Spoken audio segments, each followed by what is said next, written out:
Hola, soy Elizabeth Castro, soy odontóloga. Bienvenidos a Dentisteando. Vamos a hablar acerca de coronas, acerca de carillas, pues un poquito de toda esta parte de rehabilitación. Empecemos primeramente pues hablando de cuáles son los pasos previos a una rehabilitación. Tenemos que tener en cuenta una buena historia clínica, muy completa del paciente. También tenemos que mirar si hay necesidad de realizar endodoncias, es decir, tratamiento de conducto antes de realizar algún proceso de corona o de prótesis fija. También es importante mirar la oclusión. En algunas ocasiones, pues los planos oclusales de pronto no están muy bien, hay dientes que están extruidos. Entonces todo esto se engloba dentro de una planificación en cuanto tienen que hablar muy bien con el paciente, en cuanto a cuáles son los costos del procedimiento, cuál es el material a elección, y todo esto pues va a generar la tranquilidad al paciente de que todo está siendo acorde a lo que se planificó, ¿no? Dependiendo del caso del paciente. Para continuar, les estaré comentando cuáles son los tópicos que vamos a estar tratando. Vamos a hablar acerca de la selección de material, acerca de la base de la restauración, acerca del diseño de la preparación y también de la temporalización, la toma de impresión, cómo debe ser esta, si es de un paso o 2 pasos, y la cementación. ¿Qué es lo que tenemos que tener en cuenta a realizar, o qué es lo que tenemos que tener en cuenta al momento de seleccionar el material adecuado? Para esto se hace un análisis individual, se hace un análisis de en qué zona vamos a colocar esta restauración, si es en zona anterior, si es en zona posterior. Entonces tenemos distintas opciones para escoger el tipo de material. Estas cerámicas permiten realizar unos trabajos muy estéticos, muy naturales. Muchas veces el paciente de pronto no puede costear el tratamiento para unas coronas de circonio, entonces podemos proponer también unas coronas de metal porcelana. También tenemos que mirar si van a ser carillas, si va a ser una corona, si va a ser una prótesis fija. Si es una prótesis fija, por ejemplo, de 4 unidades, 3 unidades para el sector posterior, estaría perfecto utilizar circonio, pues porque en la parte posterior se necesita mucho mayor resistencia. En la parte anterior, digamos que lo que más importa es la estética. No solamente existen estos materiales, también hay resinas compuestas, reforzadas, que pueden brindar otro tipo de opciones para el paciente. Continuamos entonces con los parámetros clínicos y los parámetros relacionados con el material. Tenemos que tener en cuenta la destrucción del diente, cuánta estructura dental restante se encuentra sana. Tenemos que tener en cuenta también el antagonista, ¿no? El material, si es un diente, una corona o si es un diente natural, la posición del diente, cuáles son las posibilidades de adhesión, las demandas estéticas del paciente, los aspectos funcionales, la oclusión, guía canina. Entonces, después que se evalúa la posición del diente, la cantidad del tejido remanente, la posición del margen, todos estos factores de riesgo que son específicos, ya el odontólogo podrá tomar una decisión.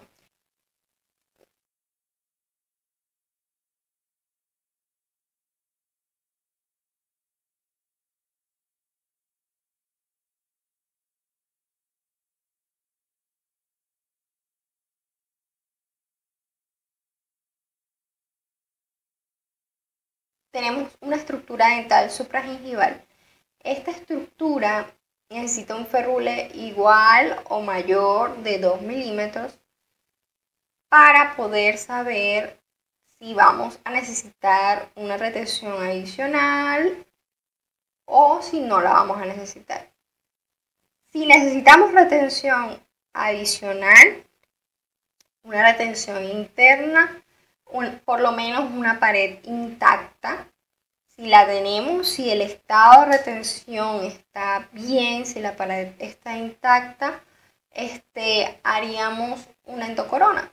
Entonces, no sería necesario realizar alargamiento coronal porque ya contamos con un remanente dentario que pueden ser 2 milímetros, 3 milímetros, suficiente para poder realizar, colocar una endocorona. Ahora, si no tenemos retención adicional, es decir, que no hay paredes intactas, ninguna pared intacta, ahí sí vamos a pensar en un poste de fibra y vamos a reconstruir un muñón pues con la resina compuesta. En caso de que tengamos una estructura dental que es insuficiente, que es menor a 2 milímetros, suponiendo que tengamos 1 milímetro de diente, pero está en buen estado, esta raíz se encuentra muy bien a nivel periodontal, se encuentra muy bien a nivel periapical, se encuentra sana, y queremos evitar la extracción, pues podemos pensar en un alargamiento coronario quirúrgico o también una extrusión con ortodoncia, y colocamos un poste de muñón con metal colado. Aquí vemos que hay dos variantes, porque también hay personas o opiniones divididas en cuanto al uso del poste de metal colado, es decir, que prefieren mucho más al poste de fibra y restauraciones en resina compuesta, dado que el metal colado en un diente de forma intrarradicular en muchas ocasiones suele fracasar debido a que resulta en una fractura de la raíz. Entonces, pues ya esto va al criterio del odontólogo. Otros factores: que no haya un diente sano periodontalmente, periapicalmente, quizás ya le han hecho retratamiento de endodoncia y aún persiste una infección a nivel periapical. No hay nada de diente, o sea, es decir, que no contamos con ferrules ni siquiera de 1 milímetro ni de nada. Entonces, lo más favorable es hacer la extracción y sugerir al paciente colocarle un implante. Ahora vamos a hablar acerca del procedimiento clínico. Fíjense que este es un paciente que presenta una fractura lateral que fue pues origen de un traumatismo. Miren cómo se encuentra. En la segunda imagen vemos una radiografía en donde se observa un poste con perno metálico. Aquí hay una parte de encía marginal pues que sobresale y que pues está superpuesta en el. Entonces, para este caso será necesario un alargamiento coronal, debido a que la retracción por sí sola no va a ser el trabajo necesario para que los márgenes queden expuestos. Entonces, en la imagen número 7 se observa una radiografía en donde se está determinando la profundidad de fresado, es decir, de cuánto se desobturó el diente. Se deben dejar unos 4 milímetros intactos, que ya a partir de este proceso en adelante vamos a necesitar un muy buen aislamiento. Y se hace toda la preparación con este sistema que es de la 3M de Relix, y se procede luego a cortar de forma extraoral. Luego de cementar el poste, en este caso se coloca de aire o se seca con aire durante 5 segundos hasta que no se observen ondulaciones y que se haya evaporado el disolvente, y luego colocar, polimerizar con un golpe de luz durante 10 segundos. A continuación, en la imagen 13 vemos la reconstrucción del muñón con el sistema Bullfield, puede ser de la 3M o cualquier otro sistema que estén utilizando. Este material permite colocar capas de hasta 5 milímetros. Se reconstruye el muñón, están viendo ya el muñón reconstruido y esta es la situación posterior, es decir, así se ve luego de la preparación. El diseño de la preparación va a depender de qué vayamos a colocar, entonces estas son unas medidas, digamos que están estandarizadas dependiendo de lo que vayamos a necesitar. Incluso ya hay restauraciones que se pueden realizar muy poco desgaste, a 0.3 milímetros o 0.5 milímetros. Aquí en esta imagen vamos a observar los tipos de materiales, lo que está recomendado en cuanto a la parte de la preparación y el tallado, tanto en anterior y como posterior.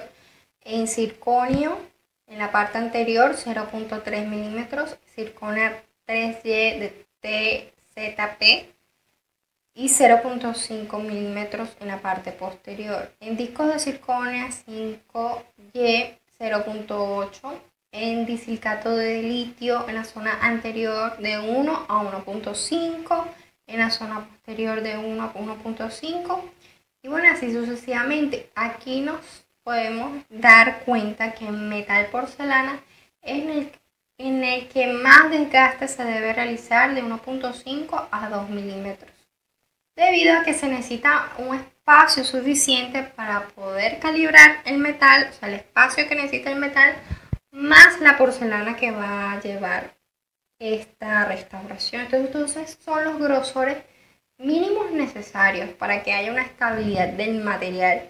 Claro que todo esto va a estar determinado dependiendo del fabricante, dependiendo en qué lo van a utilizar. Ángulos de convergencia van entre 6 y 15 grados. Fíjense que está súper lisa la textura de esta. Para poder realizar este tipo de tallados tienen que utilizar unas fresas de corte de diamante con la punta para redondeada para poder realizar un hombro de chamfer. Que sea metal porcelana, quizás no sea tan necesario dejar la superficie tan lisa, como acabado tan liso, sino más bien por el contrario, dejar una superficie un poquito más rugosa para que se cree una retención micromecánica en la superficie. Una vez establecido cuál es el tallado que vayamos a realizar, fíjense que para realizar un tallado, se me había olvidado mencionar, utilizar un hilo de retracción pues para proteger esa encía en el momento de hacer, al momento de hacer el tallado. Entonces, ¿qué nos va a ayudar a saber con exactitud cómo vamos a desgastar? Una de las formas de hacer es hacer un encerado, tener una guía de impresión, ya sea con silicona de adición. Se realizan unos cortes horizontales en la boca del paciente y aquí podemos ya entonces observar digamos, lo que se necesita de desgaste. Y ahí, con ayuda de una sonda, nos podremos ayudar para ver cuál es el espacio que tenemos disponible en las distintas áreas del diente. Hay muchas formas de realizar provisionales, en forma directa, directo a boca, en bloque. Hay muchas formas, la verdad. Lo importante es que quede muy bien sellado el margen de la preparación para que esta encía o este margen se conserve sana, se conserve desinflamada y no vaya a migrar, pues que eso sería lo último que queremos. Y aquí se pueden ver cómo están las restauraciones. Recordemos que esta parte es de suma importancia. Saber qué tipo de material vamos a utilizar dependiendo del tiempo que vamos a utilizar y pues elegir el provisional que mejor se adapte depende del caso. También se puede dar el caso en que sea prótesis fija, un provisional de 3 unidades o 4 unidades. Lo importante está en conservar bien el margen. Impresión, el quinto paso. Esto tiene mucha importancia, pues dependiendo de si tenemos una buena impresión, va a ser el resultado de nuestro trabajo final. Entonces, para la toma de impresión tenemos que tener en cuenta la posición del margen y el número de restauraciones. Si tenemos una preparación a nivel supragingival, se puede utilizar una pasta de retracción gingival y también se puede utilizar un hilo trenzado con algún hemostático. Del margen X gingival, es decir, al mismo nivel del margen, se puede utilizar una pasta de retracción gingival. Podemos utilizar un solo hilo o un doble hilo. Si tenemos un caso en el que la posición del margen quedó subgingival, igualmente retracción gingival mediante pasta, un solo hilo o hilo doble. ¿De qué depende si vamos a elegir un solo hilo o un hilo doble? Eso también depende mucho del biotipo gingival. Hay biotipos gingival que son finos y otros que son más gruesos, más resistentes. Eso lo pueden comprobar mediante una sonda periodontal. Entonces, tenemos que en la toma de decisión de la impresión, supongamos que ya decidimos hacer con hilo doble o con pasta de retracción, en fin, pueden combinar las dos técnicas. Lo importante es que sea un buen diámetro, o sea que el tamaño del hilo se ajuste muy bien al surco para poder conseguir ese espacio suficiente al momento de realizar la impresión. Entonces, en este caso se hace una retracción, una hemostasia, se utiliza cloruro de aluminio, se retira pues como un poco del exceso mediante un rollo de algodón, se coloca el primer hilo de retracción, en este caso es un tamaño 00, y este hilo no se retira durante la toma de impresión, es decir, que queda adentro del margen. Esta es la vista oclusal, en el primer hilo ni siquiera se nota, y esta es la vista oclusal del segundo hilo, colocado por encima del anterior. Además de eso, se está colocando una cápsula de retracción gingival en el surco para ayudar a detener esa hemorragia durante la retracción. Esta es la cápsula de retracción gingival aplicada. Luego se retira por completo el material en un periodo luego de 2 minutos. Esto se pulveriza con agua y se limpia. Digamos que ya una vez que haya hecho el efecto, así se debe ver ya completamente limpio, sin residuos de sangre, para poder lograr esa. Seleccionamos una cubeta de acuerdo a la arcada del paciente, de acuerdo a la situación en la que nosotros vayamos a utilizar. Entonces, ¿qué nos recomiendan para utilizar como material de impresión con precisión? Y son los poliésteres y las siliconas por adición. Las siliconas de condensación o por condensación no se recomiendan mucho debido a que se pueden alterar la parte dimensional, o sea, se alteran mucho las dimensiones y pues nosotros como queremos es algo que sea lo más preciso posible. Ese tipo de silicona no nos sirve. La técnica de uso de los pasos consiste en que tengan una consistencia media en la cubeta y la fluida se coloque directamente en los dientes mediante jeringa. En la técnica de 2 pasos, la masilla va a estar en la cubeta y la jeringa fluida se coloca sobre los dientes y también se coloca sobre la cubeta luego de que se haya tomado la primera impresión con la masilla. El tiempo de trabajo también es algo muy importante debido a que si nada más vamos a revisar un solo diente o 3 dientes, necesitamos que esa polimerización sea rápida. Ya si son 4 o más o tienen implantes también, pues no necesita una que sea tan rápida, sino más regular. ¿Qué van a decidir o cómo van a decidir ustedes la marca o el tipo de silicona? La única forma es de leer las instrucciones del fabricante de cada uno de los tipos de siliconas que existan y mirar cuál se adecua a lo que se necesita en el momento. No les voy a mencionar marcas específicas de qué tipo de siliconas, sino revisen, lean cuáles son las que hay disponibles en su país y mira cuál es la que mejor se adapta a las necesidades del caso. Lo que sí es importante son las consideraciones antes y después de tomar una impresión.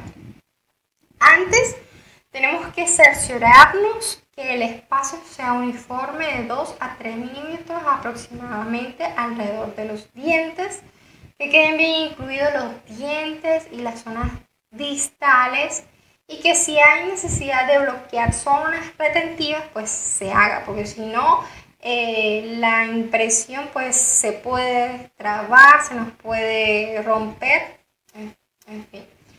Y en el después, saber si esa impresión quedó bien es si se ven bien los detalles, si los dientes salen por completo, si la preparación de esos dientes han quedado bien, redondeados, lisos, que los márgenes no estén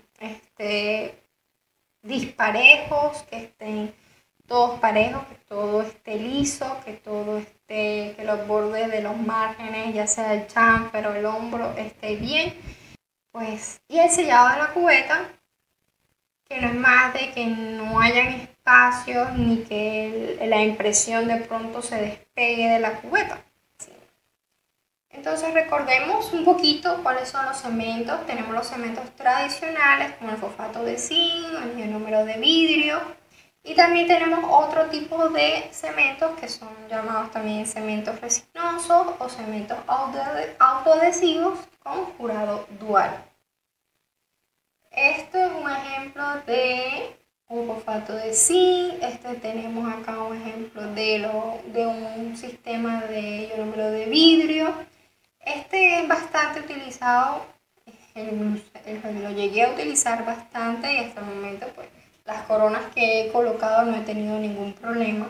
Este es de un tipo, digamos, que es autoadhesivo, es decir, no necesita realizar pasos adicionales, simplemente se coloca este cemento, se puede fotopolimerizar y también tiene esa propiedad de curado dual, es decir, que también van a haber partículas que se van a acelerar.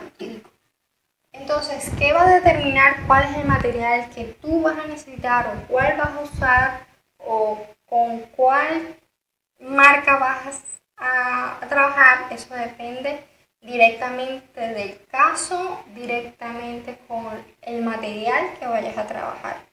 Entonces, para eso, lo mejor que puedes hacer, leer las indicaciones del fabricante para que estés totalmente seguro de que puedes cementar con esto. De todas maneras, si estás interesado en saber un poquito más de cementos, en el canal ya hay 2 videos publicados acerca de cementos tradicionales y cementos resinosos. Recuerden que toda esta documentación pues la pueden revisar ustedes mismos De aquí saqué las imágenes, la información, esta es la bibliografía. Sin más nada que decir, pues cuídense mucho, suscríbanse a mi canal